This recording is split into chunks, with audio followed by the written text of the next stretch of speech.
Hello friends, இந்த வீடியோவில் நம்ம ஆந்திரா ஸ்பெஷல் ஆவக்காய் ஊறுகாய் ஈஸியாக வீட்டில் எப்படி செய்கிறதுன்னு பார்க்க போகிறோம். வீடியோவை ஸ்கிப் பண்ணாமல் பாருங்கள். இதில் கொடுக்குற டிப்ஸையும் இதில் இருக்கிற மெஷர்மெண்ட்ஸையும் நீங்கள் அப்படியே ஃபாலோ பண்ணிங்கன்னா 1 வருஷம் ஆனால் கூட உங்களுக்கு இந்த ஊறுகாய் கெட்டே போகாது. இப்போ நம்ம 1 கிலோ மாங்காய்க்கு என்னென்ன பொருள் சேர்த்து எப்படி செய்கிறதுன்னு பார்க்க போகிறோம். கெட்டியான மாங்காய் தான் நம்ம இந்த ஊறுகாய்க்கு யூஸ் பண்ணணும். இதே மாங்காய் அளவுன்னு நீங்கள் பார்த்தீங்கன்னா 2 பெரிய சைஸ் மாங்காவும் 3 மீடியம் சைஸ் மாங்காவும் நான் எடுத்திருக்கேன். அவக்காய் ஊறுகாய்க்கு கெட்டியான மாங்காய் தான் யூஸ் பண்ணணும். அதோட தோல் கூட பார்த்திங்கன்னா நல்லா கெட்டியாக இருக்கும். சுத்தமாக ஈரமே இல்லாமல் நல்லா வாஷ் பண்ணி தொடச்சி தான் நம்ம இதை செய்யணும். இல்லைன்னா ஊறுகாய் கெட்டு போயிடும். கடையில் கேட்டிங்கன்னா அவங்களே கட் பண்ணி தருவாங்க. இல்லைன்னா நம்ம இந்த மாதிரி வீட்டில் வாங்கிட்டு வந்து நல்லா வாஷ் பண்ணி தொடச்சி கட் பண்ணிக்கலாம். மாங்காயை கட் பண்ணிக்கலாம். இந்த சைஸில் கட் பண்ணால் கரெக்டாக இருக்கும். கூடி மட்டும் நம்ம இந்த மாதிரி ஓட்டோடு கட் பண்ணிக்கணும். அந்த ஓடு மாதிரி இருக்கு இல்லையா, அது மேலே இருக்கிற ஒரு சின்ன பேப்பர் மாதிரி ஒரு லேயர் இருக்கும், அதை எடுத்துடணும். அது நமக்கு தேவையில்லை. இந்த ஓட்டோடு நம்ம கட் பண்ணுறதுனால ரொம்ப நாளைக்கு மாங்காய் கெடாது. அதே சமயம் சாப்பிட்றதுக்கும் ரொம்ப நல்லாயிருக்கும். இப்போ ஒரு மிக்ஸி ஜாரை நல்லா வாஷ் பண்ணி தொடச்சி எடுத்துக்கலாம். சுத்தமாக ஈரங்கிறதே இருக்கக்கூடாது. 1 கிலோ மாங்காய் நம்ம எடுத்துருக்கோம். அதுக்கு 200 கிராம் அளவு கடுகு எடுத்துக்கணும். கப் அளவு பார்த்திங்கன்னா 240 ml. அதில் 1 கப் அளவு நம்ம இப்போ எடுத்துருக்கோம். இப்போ நம்ம இந்த கடுகை நல்லா நைஸாக அரைச்சி எடுத்துக்கலாம். ரொம்ப ஈஸியாக 1/2 மணி நேரத்தில் நம்ம இந்த ஊறுகாவை செஞ்சிடலாம். நல்லா இந்த மாதிரி நைஸான பொடியாக அரைச்சி எடுத்துக்கோங்க. அந்த கடுகு பொடியை இந்த மாங்காயோடு நம்ம சேர்த்துக்கலாம். அடுத்து நம்ம இதில் 2 டேபிள் ஸ்பூன் அளவு மஞ்சள் தூள் சேர்த்துக்கலாம். வீட்டில் அரைச்ச மஞ்சள் தூளை சேர்த்துக்கிட்டால் ரொம்ப நல்லது. ஏன்னா மஞ்சள் தூளில் நிறைய அடல்ட்ரேஷன் பண்ணுறாங்க. இப்போது நம்ம கடுகு அரைச்ச அதே மிக்ஸி ஜாரில் 3 டேபிள் ஸ்பூன் அளவுக்கு வெந்தயத்தை சேர்த்து அதையும் நல்ல பொடியாக நைஸாக நம்ம அரைச்சி எடுத்துக்கலாம்.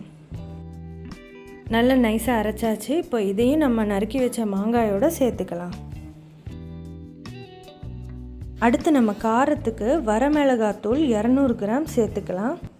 காரப்பொடி ரெட்டாக இருந்ததுன்னா ஊறுகாயும் பார்க்குறதுக்கு ரொம்ப நல்லாயிருக்கும். கடுகு எவ்வளோ எடுத்துருக்கோமோ அதே அளவு காரப்பொடியும் நம்ம எடுத்துருக்கோம். இப்போ இந்த ஊறுகாய்க்கு 150 கிராம் உப்பு சேர்த்துக்கலாம்.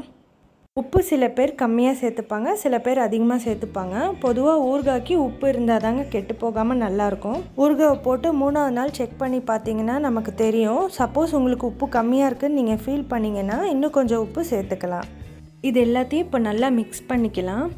இந்த ஊறுகாய்க்கு நான் சால்ட்டு தான் சேர்த்துருக்கேன். ஏன்னா கல்லுப்பில் ஈரப்பதம் இருக்கும். அப்படி கல்லுப்பு சேர்க்குறதா இருந்தால் நீங்கள் அதை அரைச்சி ஒரு 1/2 மணி நேரம் வெயிலில் காய வச்சு சுத்தமாக ஈரப்பதமே இல்லைன்னா நீங்கள் சேர்த்துக்கலாம்.